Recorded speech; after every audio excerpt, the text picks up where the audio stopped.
What's up, guys? Welcome back to Let's Play The Lost Mission. So, today I'm not working, so this should give me an opportunity to upload about 2 or 3 of these. And I'm actually test playing Bulletstorm in the other room while they're uploading. So I should be able to get a lot done. Not really too much to say about this area. We're just sort of progressing through the we don't know where to get to the we don't know what. And that's really all I can say. Maybe we're going to actually encounter some other human characters for a change. But last time we got the chain gun, so we almost have all the weapons now. We're still pretty early on in this. Like I said, the Lost Mission is short, but we'll get all the weapons pretty soon here. The one weapon that the Lost Mission does not have, to my knowledge, is the chainsaw. Which is, I just realized that actually just now, that it does not have the chainsaw, and therefore I can't demonstrate the chainsaw. Which is kind of a shame. I should have thought about that. Maybe if anybody knows if the chainsaw is in the Lost Mission as a secret weapon, let me know. I strongly do not think that it is, though. Anyway, in this room we have some more possessed Marines, so we're going to chuck our grenades at them as usual. And as you know, as an id Software game, the grenades are not going to go where you want them to. And they're going to bounce like crazy and probably come back and hit you in the face. So I can try to chuck a grenade in that room, but obviously it's not going to go in there.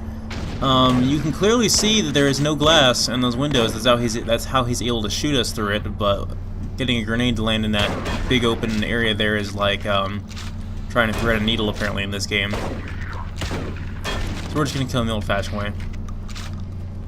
The knockback from when enemies have shotguns in this game is just ridiculous. Like, I hate that it knocks you back so far, but I guess it would reduce the damage of subsequent shots by making you farther away from them. But still, it's just really annoying. So, everybody who's played the Doom 3 campaign should recognize these guys. It's the auto sentry bots, and this guy's going to be following us around to our next objective.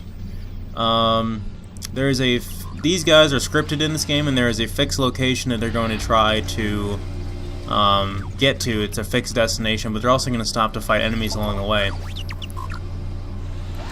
But he may be seemingly very powerful, but he's not invincible. He can be killed, so we do have to protect him. And the higher the difficulty level you're playing on, the more fragile he is.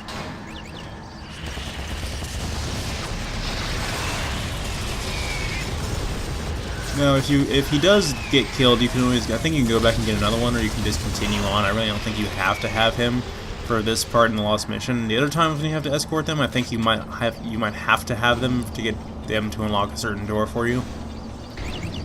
Which actually might be the case here. I just might not have lost mine early enough to have been trapped at that door. This is a really tricky encounter just because there's going to be a lot of enemies spawning in various different directions around you, and he's not going to be able to compensate for all that, so we gotta keep our eyes open.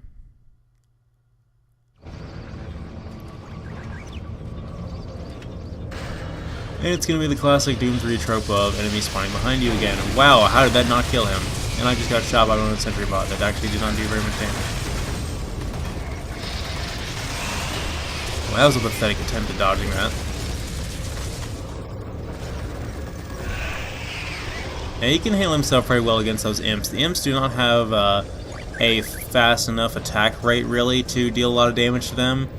And they have low enough health where it's pretty much the ideal enemy to let him just kill by himself, of course, but the quantity of them that spawns, some of them are probably going to go after you first. Here we have a new enemy type. It's probably the most hated enemy type in this entire game. It's the Revenants.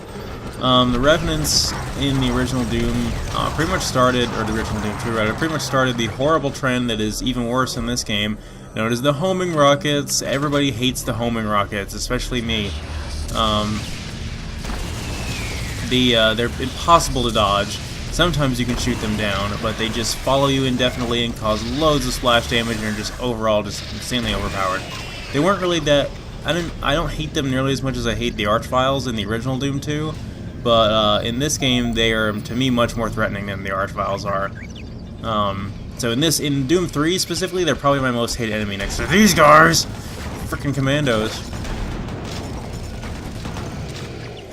Playing on Nightmare, those chain gunners are probably the most obnoxious enemy of the game as well. There's one really easy way to deal with the Revenants, but we don't actually have the weapon that allows us to do that yet, and probably you guys already know what I'm talking about. but I'll get to that when it's relevant. But yeah, their rockets are incredibly dangerous. They're pretty tall. They have a lot of health. They don't really move all that fast, but they also have a pretty devastating melee attack, so you can't really just get up right in their face, so they won't use their... Oh crap, he died already. What a shame. He normally doesn't die until another specific part. Those chain gun belts are actually pretty hard to get out of that crate without the grabber, because you don't really pick them up very well. I don't know why that is. The object collision detection with the physics in this game is not as good as it is in the Source engine. In the Source engine, you can...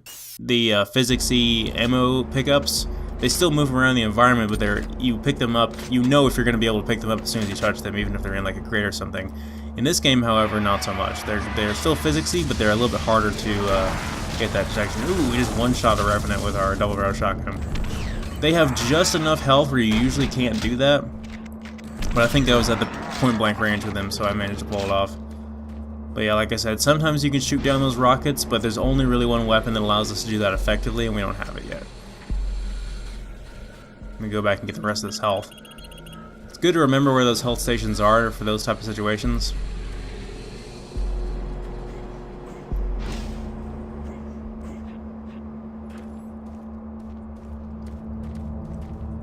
Here we go, here's a new weapon. This is actually not the weapon I was referring to that allows us to do the trick with the Revenants, but it's actually a pretty good weapon for fighting them because we can just sort of let the rocket fly and then hide behind cover, and so we can dodge the, or we can have, because the homing rockets are going to hit the cover in front of us if we strafe properly.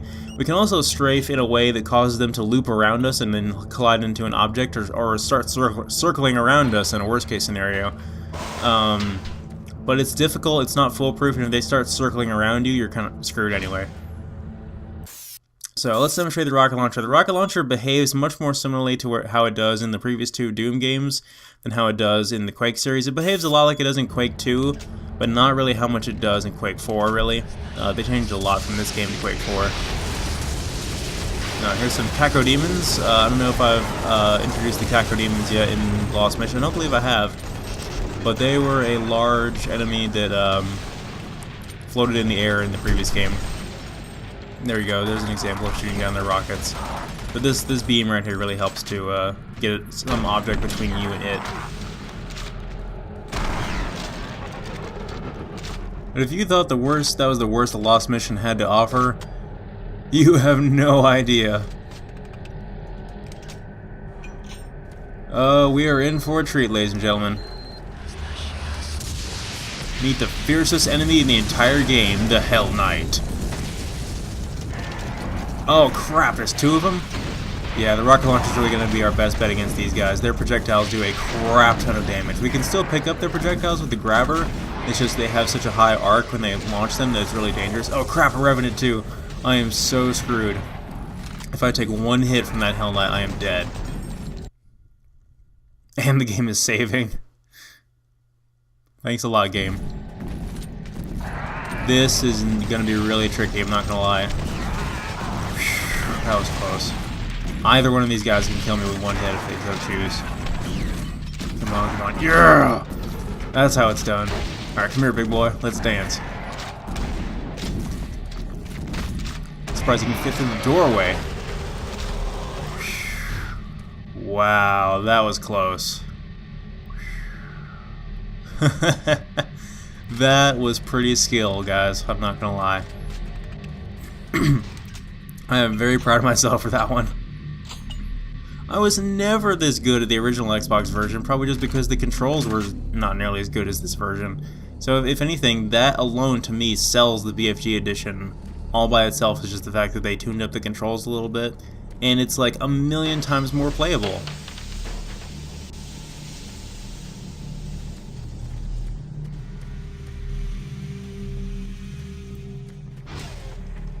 Yeah, the Hell Knights, the Hell Knights were technically introduced in Doom 2, but they're just a recoloring, weaker version of the Barons of Hell in the original Doom 1. And there are no Barons of Hell in this game. They kind of just balance it out to where it's one enemy, which I think works okay. Really, game? We're doing this again? We just fought 2 Hell Knights. I don't think you can really scare us anymore.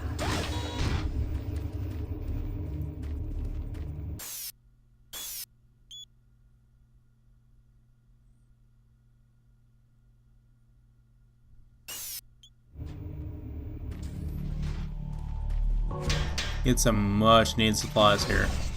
Yeah, the rocket launcher, like I said, it's good against pretty much every enemy in the game. It's just the fact that because we're dealing with such tight corridors, it's really not recommended to use in a lot of situations.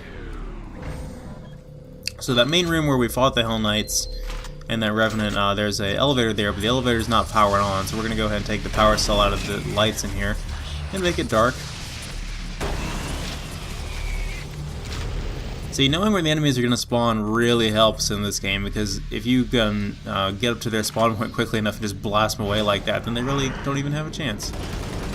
Another Caco Demon over here. The Caco Demons as well, I believe you can shoot down their projectiles, but their projectiles are pretty slow moving actually. But they actually do have a large amount of splash damage. Honestly, I don't really care for how the Caco Demons behave in this game compared to the original Doom and Doom 2. Because they kind of start moving... Oh crap, another Revenant. They kind of start moving towards you in an attempt to bite you with their melee attacks, which the original Caco Demons never did. The original Caco Demons kind of did the same thing, where they had just a slightly different projectile than the regular imps. It was slightly more powerful. But the Caco Demon projectiles in this game actually fly straight. They don't have an arcing to their trajectory. Anyway, now that we have that power cell, let's go ahead and... Oh, crap, an Archvile. Never mind, he's dead. Yeah, that's what's the awesome thing about the rocket launcher is, we can physics enemies to death. It shall be known as the physics launcher. Okay, so the elevator is now active. I dare any more imps to spawn in this room. I will physics you to high hell. Or high heaven, rather. Come on. There you go, yeah. I wish they would at least allow the corpses to hit the ground before they start fading away. 2 for 1. Yeah, if you really start using the rocket launcher, like I said, the ammo goes fast for it. But we have so much more ammo for all of our other powerful weapons, we really don't need it that badly right now. I mean, the rocket launcher is much, much more powerful than the chain gun. But we just got the chain gun, so we should probably use it a bit more. Not to mention our boomstick. Am I gonna say boomstick like once per video now?